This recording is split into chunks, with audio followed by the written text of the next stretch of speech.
Hello everyone, welcome back to our channel commerce future. आज हम लोग शुरू करने जा रहे हैं एक इम्पॉर्टेंट टॉपिक जिसका नाम है इलास्टिसिटी। इससे पहले मैंने एक इलास्टिसिटी को लेकर के वीडियो डाला था जिसमें मैंने बेसिकली इलास्टिसिटी को बस डिफाइन किया है। आज के इस क्लास में हम लोग इलास्टिसिटी के जितने भी न्यूमेरिकल्स होते हैं और उनको सॉल्व करने के लिए जितने भी फॉर्मूलाज हैं उनको हम लोग करेंगे। साथ साथ में हम लोग कुछ कुछ क्वेश्चंस भी सॉल्व करते चलेंगे ताकि आपको फॉर्मूला पे कैसे अप्लाई करना है अपने क्वेश्चंस को वो भी आप सीख सकें।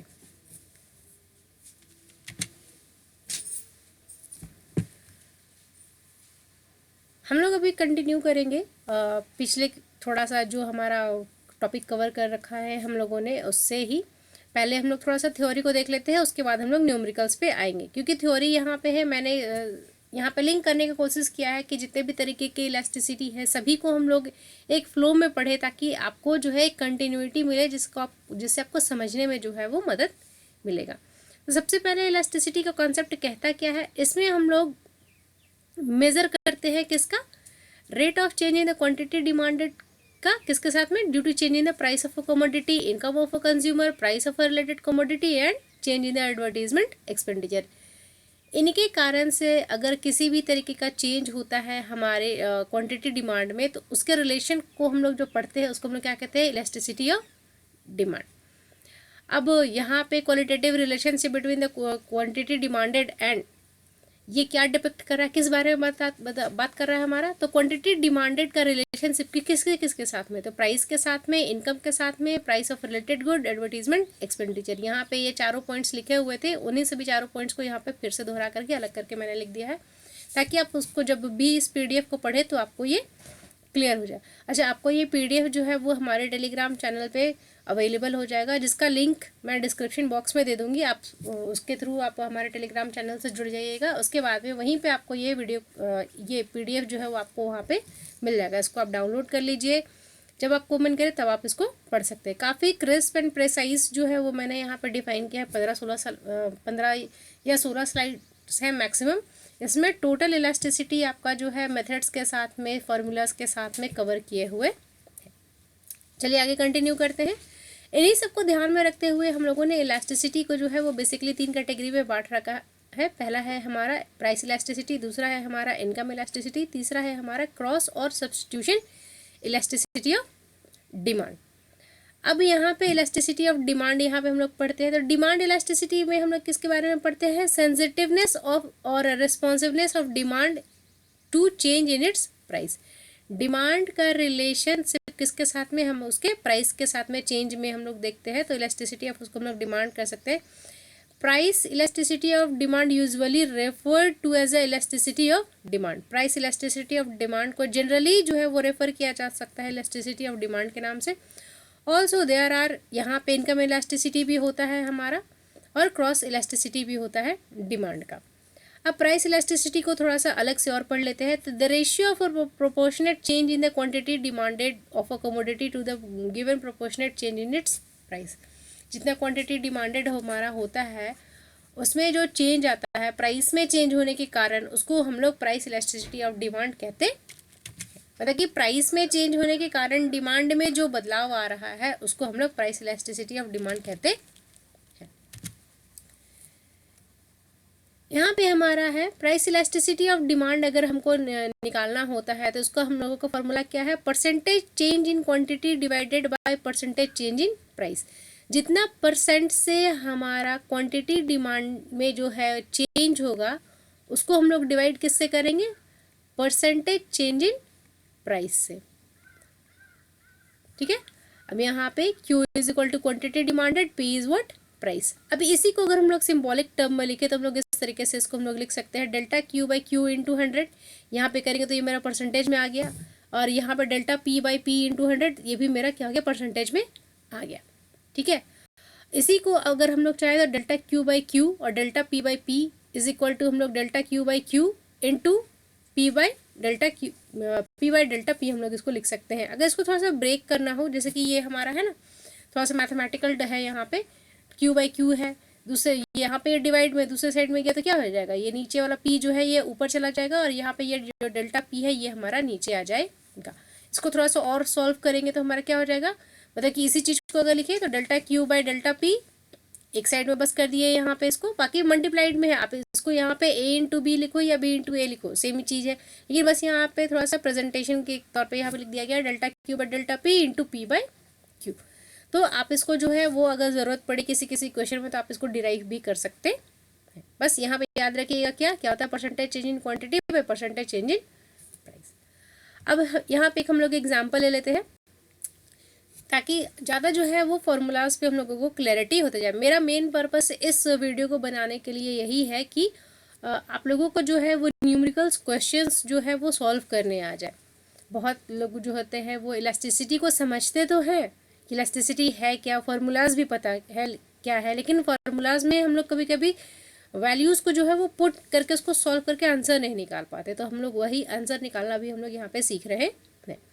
चलिए यहाँ पे एग्जांपल है, जैसे कि let suppose that a consumer demand 10 oranges when its price is ₹1। जब इसका दाम 1 रुपया था 10 ऑरेंज के लिए, सॉरी 1 रुपया जब कीमत था तो यहाँ पे 10 ऑरेंज का जो है वो डिमांड था। When its price falls to 95 पैसे, जब प्राइस जो है वो 1 रुपया से घट के 95 पैसे आ गया तो यहाँ पर डिमांड ऑफ ऑरेंजेस कितने हो गए, 12 हो गए हैं। ठीक है, तो अब यहाँ पे है नाउ द प्राइस इलास्टिसिटी, अगर यहाँ पे हमको कैलकुलेट करना है, अगर प्राइस इलास्टिसिटी हमको बताना होता है तो ई और इस तरीके से हम लोग पी लिख देते हैं, है ना। तो इलास्टिसिटी ऑफ हमारा क्या हो गया, ये प्राइस हो गया। ठीक है, इलास्टिसिटी ऑफ सप्लाई रहेगा तो यहाँ पे ई और एस रहेगा ऐसे यहाँ पे। ठीक है, तो इससे हम लोग पकड़ते हैं यहाँ पे कि इलास्टिसिटी जो है वो किस चीज़ से रिलेशन में हम लोग वहाँ पे निकाला हुआ है, उसको हम लोग देख करके बस बता सकते हैं। अगर इसको हम लोग सॉल्व करें तो डेल्टा क्यू बाई क्यू होगा। तो डेल्टा क्यू यानी कि चेंज कितना से हुआ, तो पहले डिमांड कितना का था, 12 ऑरेंजेस 10 ऑरेंजेस के थे, सॉरी पहले डिमांड जो था 10 ऑरेंजेस के थे, अभी कितने के हो गए, 12 के हो गए, यानी चेंज दोनों में कितना का हो रहा है, 2 यूनिट का। तो यहाँ पे 2/10 इंटू 100 कर लिए। फिर प्राइस में कितना से चेंज हुआ है, 1 रुपया था 95 पैसे हो गए, यानी कि चेंज कितना क्या हुआ है, यहाँ पे -5 पैसे का हुआ है। तो -5/100 इंटू 100, यहाँ पे 100 यहाँ पे ले लिया है, इसको कंफ्यूज मत होइएगा। यहाँ पे 1 रुपया को जो है वो 100 पैसा के जैसा ले लिया गया है, क्योंकि 1 रुपया में 100 पैसे होते हैं इसके लिए। अब यहाँ पे इसको हम लोग अगर सॉल्व करें तो 2/10 इंटू 100 करेंगे तो ये आ गया मेरा 20, और 5/100 करेंगे तो यहाँ पे मेरा आ गया कितना, -5, क्योंकि यहाँ पे आंसर ये क्वेश्चन में यहाँ पे जो है वो -5 में था, इसलिए आंसर भी -5 में। अब 20 को डिवाइड करेंगे -5 से तो आंसर मेरा कितना आ जाएगा, -4। यहाँ पे इलास्टिसिटी आया है, लेकिन किस में आया है, हमारा नेगेटिव रिलेशन में। यानी कि नेगेटिव रिलेशन का मतलब क्या हो रहा है यहाँ पे कि जब हम लोगों का प्राइस जो है वो घटता है तो हम लोगों का क्वांटिटी डिमांडेड जो है वो क्या होता है कि इंक्रीज कर रहा है, यानी कि दोनों में क्या है, इनवर्स रिलेशन या फिर नेगेटिव रिलेशनशिप है। नेक्स्ट हमारा आता है प्राइस इलास्टिसिटी को जो है वो मेजर करने के 3 मेथड्स हो सकते हैं, total expenditure method, measuring elasticity at a point और आर्क मेथड। इन तीनों मेथड्स को भी ध्यान से पढ़िएगा, इनसे भी क्वेश्चंस जो है वो आपके एग्जाम में आ सकते हैं। टोटल एक्सपेंडिचर मेथड कहता क्या है, on the quantity of a commodity demanded is used to find out whether the total expenditure has increased और डिक्रीज्ड और a constant consequent on the changes in its price. Total expenditure का जैसा मतलब है कि टोटल एक्सपेंडिचर आपका जो है वो, या फिर कंज्यूमर का रेफरेंस में आप लेके चलिए कि कंज्यूमर का जो है प्राइस के चेंज होने से क्या उसका टोटल एक्सपेंडिचर जो उस एक पर्टिकुलर प्रोडक्ट पे वो कर रहा था उस पे वो चेंज हुआ है या नहीं हुआ है। यानी कि हो सकता है आप पहले एक्सपेंडिचर जितना कर रहा था उससे ज़्यादा एक्सपेंडिचर में इंक्रीज हुआ है या नहीं, उसका एक्सपेंडिचर डिक्रीज हो गया क्या, या उसका एक्सपेंस जो है वो कांस्टेंट है। In the first case consequence of fall in the price is from 6 to 5 and then its to 4। यहाँ पे एक एग्जाम्पल मैंने ले रखा है, ये इसके रेफरेंस में है। ठीक है, यहाँ पे ये जो चार्ट है इसके रेफरेंस में पिछले वाला था। यहाँ पे आप ध्यान दीजिएगा, तो यहाँ पे इलास्टिसिटी ऑफ डिमांड और टोटल आउटले मेथड के लिए यहाँ पे है कि हम लोगों का इलास्टिसिटी जो है वो डिमांड का क्या है जब प्राइस में चेंजेस हो रहा है। तो यहाँ पे आप देख सकते हैं कि क्वांटिटी डिमांडेड एक जगह पे है, दूसरा पे हमारा क्या है, प्राइस है। तो सबसे पहले प्राइस क्या था, 6 था, तो क्वांटिटी डिमांडेड कितना था, 1000 था। फिर प्राइस 5 हुआ तो क्वांटिटी डिमांडेड कितना हो गया, 1500। फिर 4 हुआ तो फिर क्या हो गया, ये 2000। यानी कि जैसे जैसे प्राइस बढ़ रहा है वैसे वैसे क्वांटिटी डिमांडेड भी हम लोगों का क्या हो रहा है, इंक्रीज हो रहा है।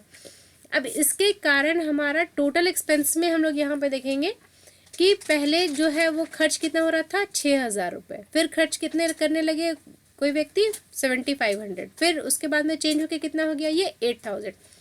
यानी कि प्राइस में चेंज होने के कारण यहाँ पे जो इलास्टिसिटी है वो हमारा क्या है, ग्रेटर देन 1 है। क्यों, क्योंकि यहाँ पे कंटिन्यूअसली आप जो देख रहे हैं क्या, यहाँ पे हम लोगों को इंक्रीज जो है वो देखने को मिल रहा है प्राइस में।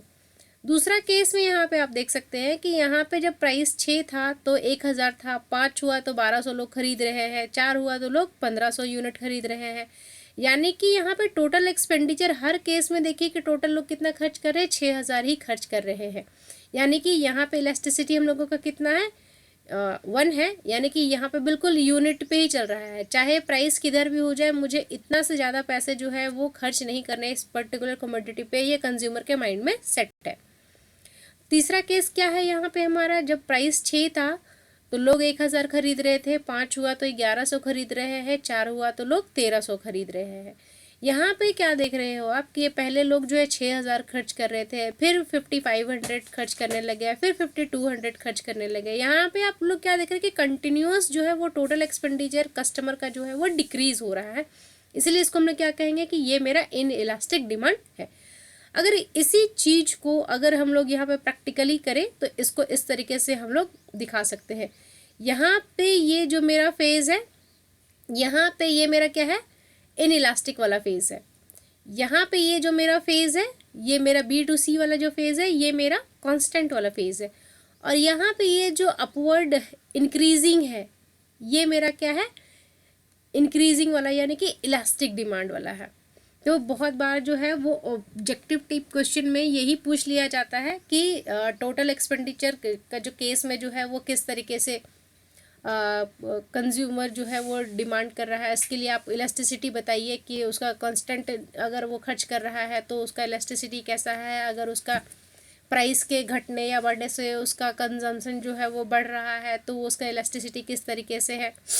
ठीक है, जैसे यहाँ पे आप क्या देख सकते हैं कि यहाँ पे लोगों का प्राइस जो है वो जैसे जैसे गिर रहा है, यहाँ पे उसका एक्सपेंडिचर जो है वो धीरे धीरे जो है वो हमारा क्या हो रहा है, इंक्रीज हो रहा है। यहाँ पे मेरा इन्वर्स रिलेशनशिप रहेगा तो ये मेरा क्या रहेगा, इलास्टिसिटी जो है वो मेरा पॉजिटिव रहेगा।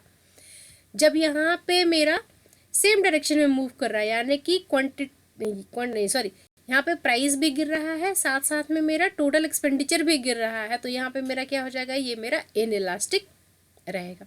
तो इसी चीज़ को बस ध्यान में रखिएगा इस ग्राफ को, बाकी आपको ये क्लियर रहेगा। इसी चीज़ को यहाँ पे एक्सप्लेन किया गया है फर्स्ट, सेकंड और थर्ड केस कह करके, तो आप इसको पढ़ सकते हैं, या फिर मैंने यहाँ पे बहुत अच्छे से एक्सप्लेन कर दिया है आप उसको।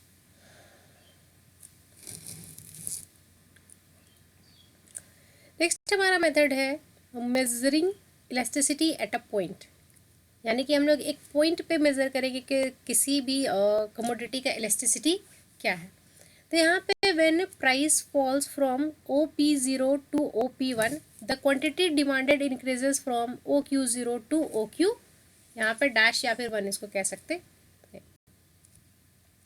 अगर हमारा प्राइस जो है यहाँ पे P0 पे था, जहाँ से फॉल करके कहाँ आ जा रहा है, P1 पे आ जा रहा है, तो हमारा क्वांटिटी डिमांडेड क्या हो जाएगा, Q0 से इंक्रीज करके कहाँ चला जाएगा, Q1 पे चला जाएगा। अगर हम लोग ये मान ले, ऐसा अजम्पशन हम लोग ले ले कि जहाँ पे चेंजेस जो है वो काफ़ी छोटा सा है प्राइस में और क्वांटिटीज़ में, तो ऐसा मान के चल रहा है, अजम्पशन है ऐसा। And so point K0 and K1 on it lies very close so as to almost coincide. और ये K0 और K1 जो है ये हमारा लगभग जो है वो ऑलमोस्ट जो है वो कोइंसाइड कर रहा है। ये नहीं है कि पूरा ही कोइंसाइड कर रहा है, ऑलमोस्ट बोला, यानी कि थोड़ा सा फर्क है लेकिन फिर भी है। If there be the assumption, अगर ये अजम्पशन रहे तो हमारा QO को K0 should coincide with Q1 K1। अगर ऐसा होगा तो हमारा ये वाला लाइन जो है, ये वाला लाइन भी K0 और Q0 भी जो है वो कोइंसाइड किसके साथ में करेगा, K1 एंड Q1 के साथ में कोइंसाइड करेगा, and in right angle triangle, साथ साथ में कैसा कैसा, तो एक राइट एंगल ट्रायंगल बना करके कोइंसाइड करेगा। TOT, एक यहाँ पे देखिए TOT, यहाँ पे जो बात कर रहे हैं स्मॉल t है, यहाँ पे ये हमारा स्मॉल वाला t है, ये बड़ा TO है, और यहाँ पे ये मेरा जो है वो कैपिटल T है। यहाँ पे एक राइट एंगल ट्रायंगल जो है वो बना हुआ है। द रिलेशन, अब इसमें क्या हम लोग देखेंगे, तो QOT यानी कि यहाँ पे हमारा Q0 T divided by OQ0 यानी कि ये वाला छोटा पोर्शन बाय ये हम लोगों का क्या हो जाएगा, ये वाला पोर्शन है ना, यहाँ पर डिवाइडेड कर रहा है। कैन बी एक्सप्रेस्ड है, इसको कि हम लोग और भी तरीके से लिख सकते हैं, कैसे, तो T K0 बाई K0T, यानी कि हम लोग इस पोर्शन को हम लोग लिखेंगे बाय दिस वाला पोर्शन, ठीक है। तो यहाँ पे हम लोगों का लिख सकते हैं क्या, कि इसीलिए इलास्टिसिटी यहाँ पे हम लोग जब मेजर कर रहे होते तो यहाँ पे हम लोग क्या लिख सकते हैं, elasticity is equal to lower sector by upper sector. तो यहाँ पे KOT, यहाँ पे हमारा लोअर सेक्टर हो जाएगा, KOT या फिर K0T हमारा लोअर सेक्टर है, और अपर सेक्टर हमारा ये वाला हो जाएगा, ठीक है। तो यहाँ पे बस समझ के चलिए कि आपको जहाँ से भी जिस भी पॉइंट पे आपको सपोज कीजिए इलास्टिसिटी निकालने के लिए कहा है कि इस पॉइंट को मुझे इलास्टिसिटी निकाल के बताओ कि यहाँ से प्राइस शुरू हुआ था और यहाँ तक में ये प्राइस आकर के रुका है, तो आपको पॉइंट जो है वो स्टार्टिंग पॉइंट आपको यहाँ से लेके चलना है, और इसके नीचे का जो पोर्शन है ये आपका अपर पार्ट हो जाएगा फॉर्मूला का, और इसके ऊपर का ये जो पोर्शन है ये आपका लोअर पार्ट हो जाएगा, यानी कि डिनोमिनेटर, न्यूमरेटर एंड डिनोमिनेटर, ठीक है।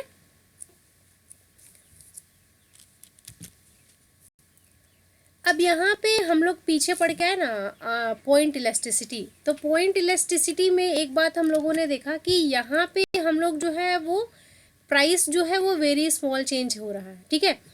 लेकिन अगर यही बात करें हम लोग यहाँ पे, तो यहाँ पे पॉइंट जो है हम लोगों का प्राइस जो है वो थोड़ा सा से नहीं, यहाँ पे वेरी लार्ज होता है, चेंज इज वेरी लार्ज। जब हम लोगों को कम पॉइंट में हम लोगों को डिफरेंस होता है, जहाँ पे चेंजेस जो है वो प्राइस में बहुत थोड़े से हैं, और इसके कारण प्राइस में क्वांटिटी में चेंजेस जो है वो भी बहुत थोड़ा सा है, तो हम लोग किसका मेथड का यूज़ कर सकते हैं, हम लोग वहाँ पे पॉइंट मेथड का यूज़ करते हैं। लेकिन जब ये चेंजेस बहुत ज़्यादा है, मतलब कि काफ़ी लार्ज चेंज हुआ है, since changes are very little we are original. अब यहाँ पे हम लोग किसके बारे में बात करेंगे, लार्ज वाले के बारे में, है ना, कि जब चेंजेस जो है यहाँ पे क्वांटिटी डिमांडेड में हम लोगों का प्राइस डिमांडेड में बहुत ज़्यादा हो रहा है, मतलब कि काफ़ी बड़ा सा चेंज है, तो यहाँ पे हम लोग किसका इस्तेमाल करेंगे, आर्क मेथड का इस्तेमाल करते हैं। Neither the initial nor final price and quantity can be taken. अब इतना बड़ा ये चेंजेस है जिसका कि ना हम लोग इनिशियल प्राइस ले सकते हैं, ना इसका हम लोग फाइनल प्राइस ले सकते हैं, तब हम लोग आर्क इलास्टिसिटी पे आते हैं।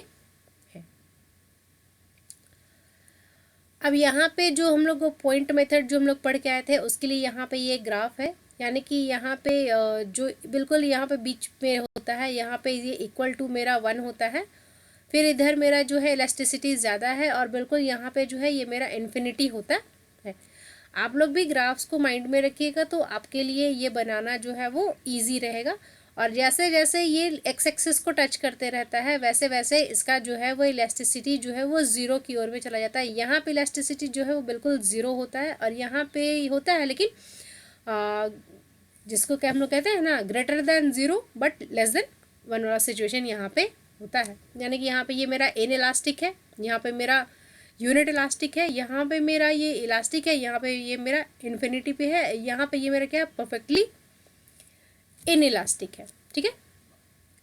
अब यहाँ पे हम लोग आर्क इलास्टिसिटी के जब हम लोग बात करते हैं, तो आर्क इलास्टिसिटी का फॉर्मूला हमारा इधर है। यहाँ पे मैंने दोनों को जो है वो रिलेशन में यहाँ पे करके दिखा दिया है कि पॉइंट इलास्टिसिटी के लिए फॉर्मूला ये है, आर्क इलास्टिसिटी के लिए इधर है। पॉइंट का हम लोग यूज़ कब करेंगे, जब चेंजेस जो है वो काफ़ी छोटा होता है। यहाँ पे हम लोग क्या करेंगे, Q2 माइनस Q1 यानी कि second quantity minus first quantity by first quantity. यहाँ पे है price 2 minus price 1 by price 1। लेकिन जब हम लोग आर्क इलास्टिसिटी का बात करते हैं तो यहाँ पे हम लोग क्या करते हैं, quantity second minus quantity 1 by quantity second plus quantity 1 by 2। यानी यहाँ पे हम लोग किसको ले रहे हैं, एवरेज को लेके चल रहे हैं। नीचे वाला पोर्शन को हम लोगों को एवरेज लेना है। यहाँ पे देखिए नीला वाला ये हमारे लोगों का एवरेज है। फिर यहाँ पे मेरा क्या है, P2 minus P1 by P2 plus P1 by 2। यहाँ पे आपको पता है कि Q हमारा क्वांटिटी है, P हमारा क्या है, प्राइस है। तो आपको आर्क और पॉइंट में डिफरेंस जो है वो समझ में आ गया होगा। हम लोग यहाँ पे 3 मेथड जो है वो कवर कर चुके हैं, point elasticity, arc elasticity and total outlay method. अब यहाँ पे आर्क इलास्टिसिटी का एक क्वेश्चन हम लोग लेते हैं। जैसे कि प्राइस जो है वो पहले कमोडिटी ए का जो था वो 200 था, तो इसका क्वांटिटी डिमांडेड कितना था, 12 था। अब प्राइस जो है वो सिचुएशन बी में क्या हो गया कि प्राइस जो है वो $250 हो गया है और क्वांटिटी डिमांडेड हम लोगों का कितना है, 8 पे आकर के रुक गया है। Using the mid point method the price elasticity. अब यहाँ पे मिड पॉइंट मेथड का इस्तेमाल करके हम लोग क्या करेंगे, यहाँ पे प्राइस इलास्टिसिटी का जो है वो पता करेंगे। अब देखिए यहाँ पे ये जो फॉर्मूला है हम लोगों का आर्क इलास्टिसिटी का, ये जो फॉर्मूला है इसको हम लोग मिड पॉइंट मेथड के नाम से भी जानते हैं। ठीक है, ये हमारा मिड पॉइंट मेथड भी इसी को आप कह सकते हैं, तो नाम में कंफ्यूज मत होइएगा। अब यहाँ पे देखिए जैसे कि मेरा Q2 माइनस Q1, यहाँ पे 12 माइनस 8 कर लेंगे। फिर हम लोग यहाँ पे क्या करेंगे, 12 प्लस 8 बाई 2। नेक्स्ट हमारा क्या है, प्राइस में 250 माइनस 200 एंड 250 प्लस 200 बाई 2। इसको अगर हम लोग सॉल्व करेंगे तो ये मेरा आ जाएगा 4/20। यहाँ पे मेरा कितना आ जाएगा 50/450। अगर इसको सॉल्व किया तो यहाँ पे मेरा क्या आ जाएगा, प्राइस 1.8। यानी कि 4/20 को हम लोग लिख सकते हैं कैसे, ऐसे 450/50, क्योंकि यहाँ पे ये मेरा डिवाइडेड में है तो इसका ये जो है वो मेरा रिवर्स हो जाएगा। ठीक है, तो यहाँ पे ये 20 है, 4 है, तो 0 से 0 कैंसिल, 4 से ये 9, 5 से ये 9 टाइम में आपका कैंसिल। अब यहाँ पे ये 4 से ये 5 टाइम में कैंसिल, तो 9 डिवाइडेड बाई 5 है, तो 1.8 मेरा जो है वो आंसर आ जाएगा। ठीक है, अब एक और क्वेश्चन यहाँ पे है, if the price of a commodity rises by 40% and accordingly its demand falls by 80%, what is PED, price elasticity of demand. PED यानी कि प्राइस इलास्टिसिटी ऑफ डिमांड। अब यहाँ पे हम लोग परसेंटेज चेंज वाला सबसे फर्स्ट हम लोग पढ़े थे फॉर्मूला, जिसमें क्या था, percentage change in quantity by percentage change in price. तो यहाँ पे बस सिंपली हम लोगों को लिखा हुआ है, सब कुछ दिया हुआ है, बस हमको बस प्लेस कर देना है।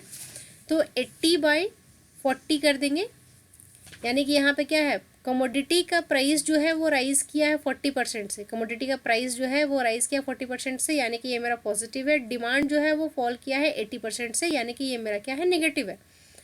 तो -80/40 करेंगे तो मेरा आंसर क्या रहेगा, -2 आएगा। The minus sign of PED यानी कि price elasticity of demand reflect negative relationship between price and quantity demanded. ये क्या बता रहा है कि हमारे प्राइस और क्वांटिटी डिमांडेड के बीच में कैसा रिलेशन है, नेगेटिव रिलेशन है।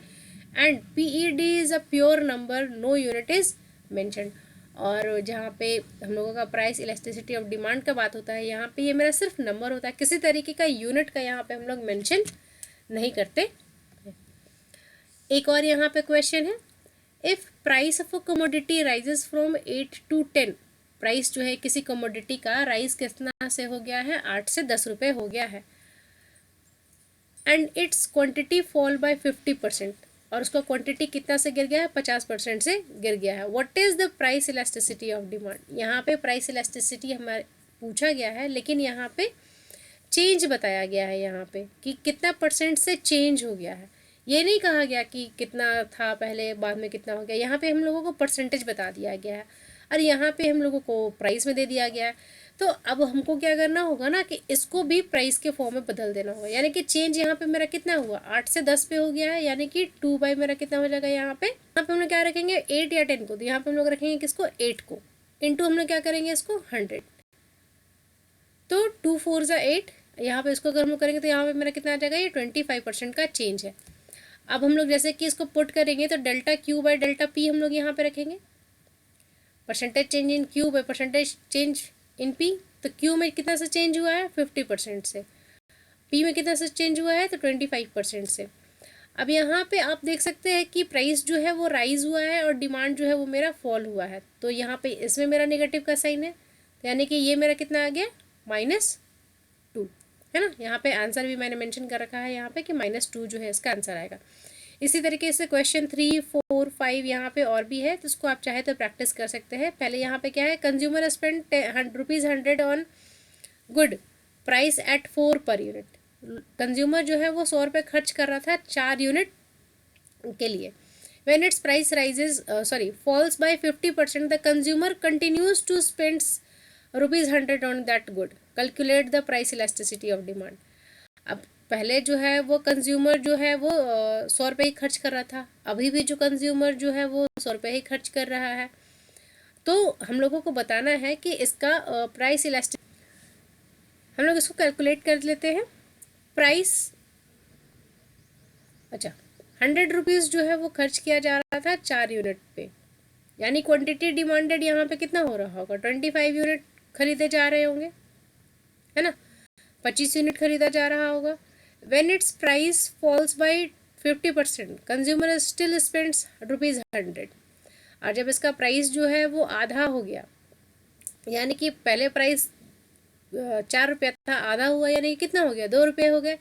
अब इसके लिए हमको ना एक छोटा सा टेबल जो है वो बना लेना चाहिए यहाँ पे, जैसे कि प्राइस का और यहाँ पे मेरा क्या हो जाएगा क्वांटिटी का।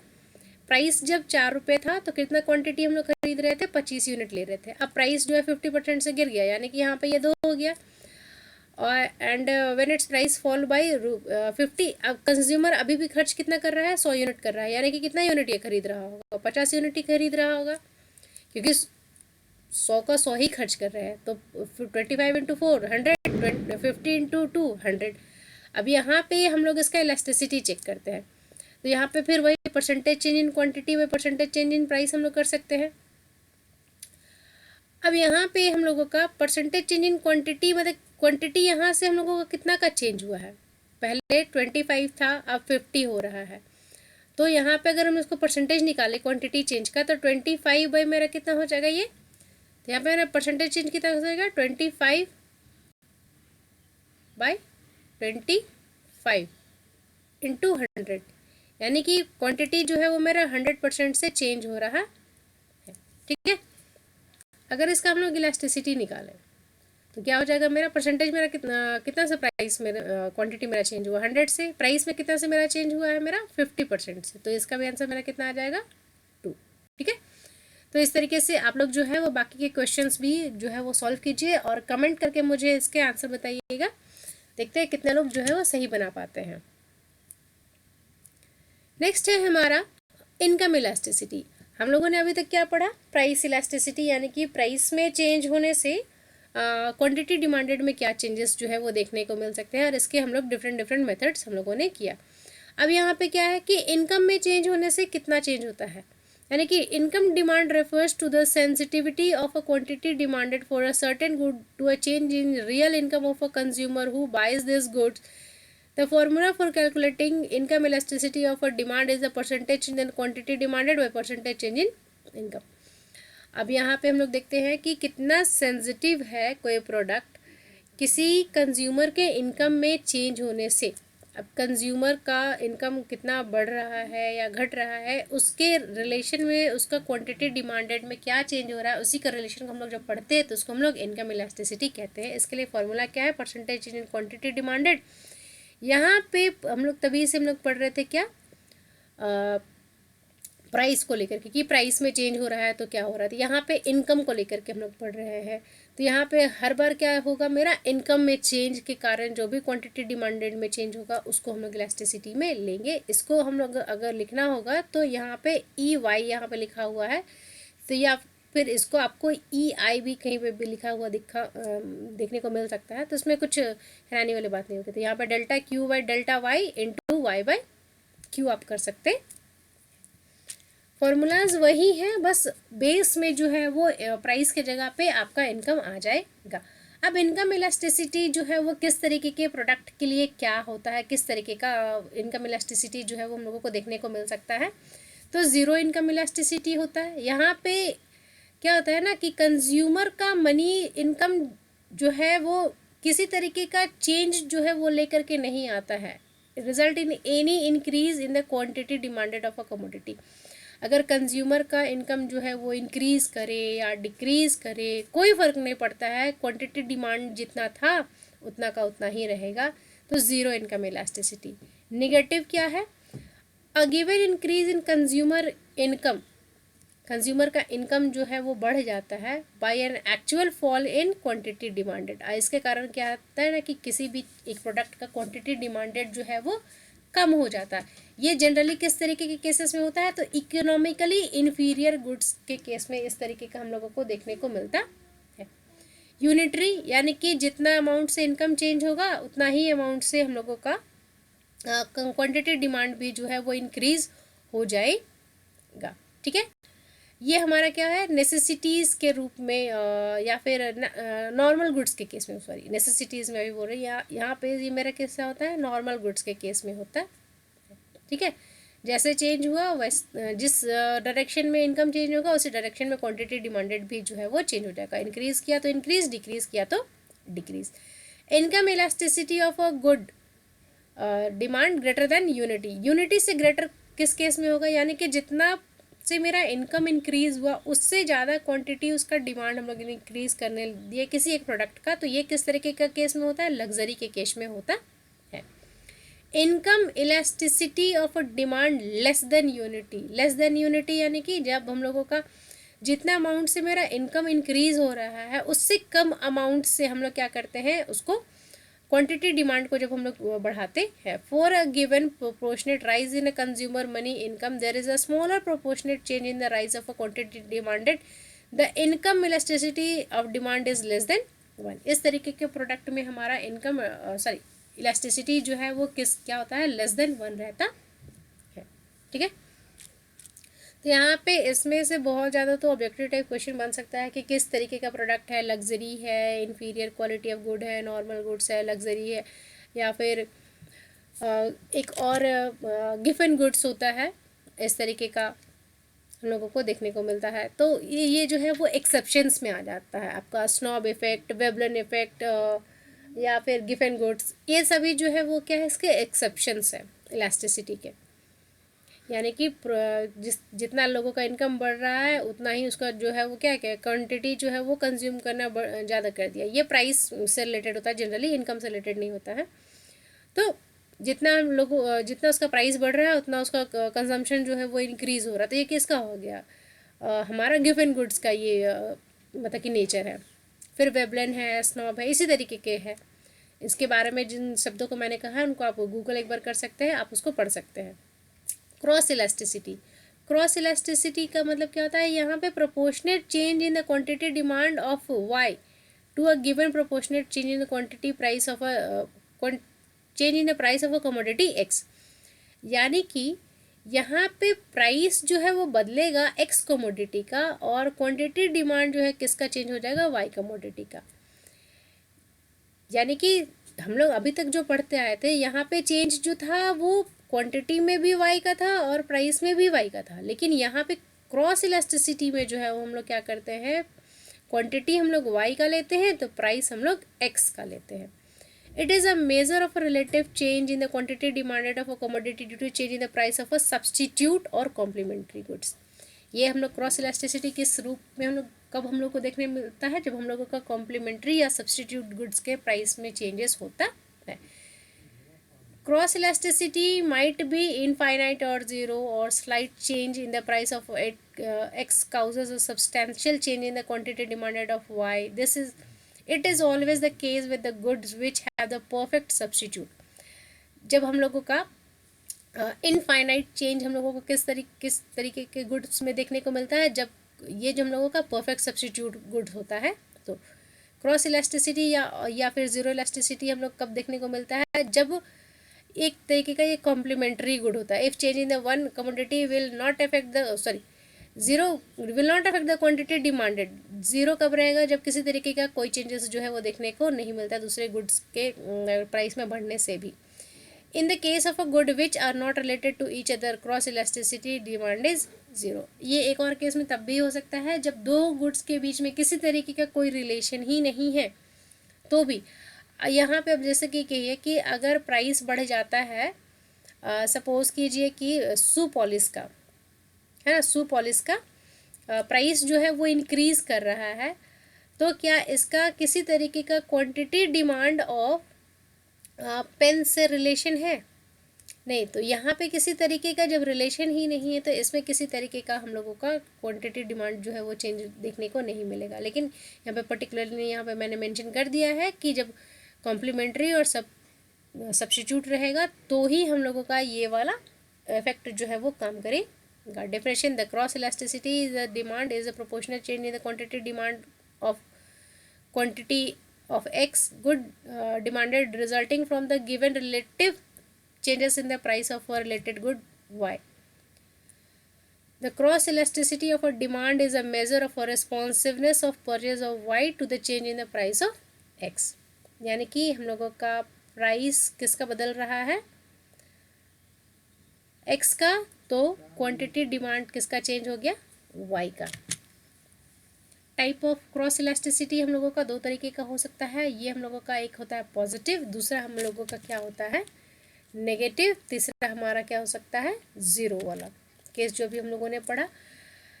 पॉजिटिव रिलेशन जो है वो हम लोगों को सब्स्टिट्यूट के गुड में देखने को मिल सकता है कि यानी कि अगर प्राइस जो है कमोडिटी एक्स का अगर इंक्रीज़ किया है तो प्राइस जो है अगर कमोडिटी वाई का इंक्रीज़ किया है तो कमोडिटी एक्स का क्वांटिटी डिमांडेड जो है वो इंक्रीज़ कर जाएगा। तो ये हम लोगों का क्या है, पॉजिटिव रिलेशन को शो करता है।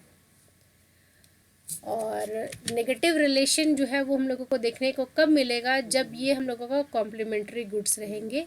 तो कॉम्प्लीमेंट्री गुड्स में क्या होता है कि अगर प्राइस ऑफ वाई इंक्रीज़ कर देता है तो क्वांटिटी डिमांडेड जो है वो हम लोगों का डिक्रीज़ करेगा। अगर प्राइस जो है वो इंक्रीज़ किया तो क्वांटिटी डिमांडेड जो है वो हम लोगों का क्या करेगा, डिक्रीज़ करेगा। ये हम लोगों का क्या है, नेगेटिव रिलेशनशिप होता है यहाँ पे। No relationship: the cross elasticity demand is zero when two goods are not related to each other. For instance, increase the price of a car does not affect the demand of a cloth, thus cross elasticity demand is zero. It has been shown in figure this. किसी तरीके का change नहीं है, यानी कि दोनों में किसी तरीके का कोई रिलेशन नहीं। नेक्स्ट हमारा क्या है, price elasticity of supply. Supply में प्राइस इलास्टिसिटी को क्या हम लोग देखेंगे, सेम वही चीज़ है। यहाँ पे सप्लाई में जो है वो चेंजेस हम लोगों को देखने को मिलेगा, किसके कारण, change in price. The responsiveness to the supply of a goods और a service after a change in its market price. Market में प्राइस किसी गुड का या किसी सर्विस का इंक्रीज़ या डिक्रीज़ करेगा, उसके ऊपर निर्भर करता है कि सप्लाई किसी एक गुड का या एक सर्विस का बढ़ेगा या घटेगा, या फिर उसके में प्राइस में चेंज होने से कितना उसके रिस्पॉन्ड में जो है वो सप्लाई चेंज हुआ है। प्राइस में चेंज होने के कारण उसका सप्लाई में क्या इंक्रीज़ या डिक्रीज़ हुआ है, इसके रिस्पॉन्स को जब हम लोग चेक करते हैं तो हम लोग क्या कहते हैं, इसको प्राइस इलास्टिसिटी ऑफ सप्लाई कहते हैं। तो यहाँ तक में मैंने जितना भी इलास्टिसिटी होता है, जितने भी टाइप के इलास्टिसिटी होते हैं, सभी को मैंने कवर कर दिया, कुछ नहीं छोड़ा है। और यहाँ पे बेसिक फार्मूलाज है, परसेंटेज चेंज इन सप्लाई और परसेंटेज चेंज इन प्राइस है। तो आपको यहाँ पे बस थोड़ा सा परसेंटेज का आपको फॉर्मूला पता होना चाहिए, बाकी सारे क्वेश्चंस जो है वो इजीली बन जाएंगे। 2-3 क्वेश्चन मैंने दे रखा है, उसको आप सॉल्व कीजिए, उसका आंसर जो है आप मुझे कमेंट कीजिएगा। तो आप सभी को थैंक यू मेरा वीडियो देखने के लिए। अगर आपको ये वीडियो अच्छा लगा हो तो इसको लाइक कीजिए, चैनल को सब्सक्राइब कीजिए और कमेंट करके आप मुझे बता सकते हैं कि आपको कौन से नए टॉपिक पे वीडियो चाहिए। मैं कोशिश करूँगी कि उसको जल्द से जल्द बना करके अपने चैनल पे अपलोड कर दूँ। Thank you again for watching the video.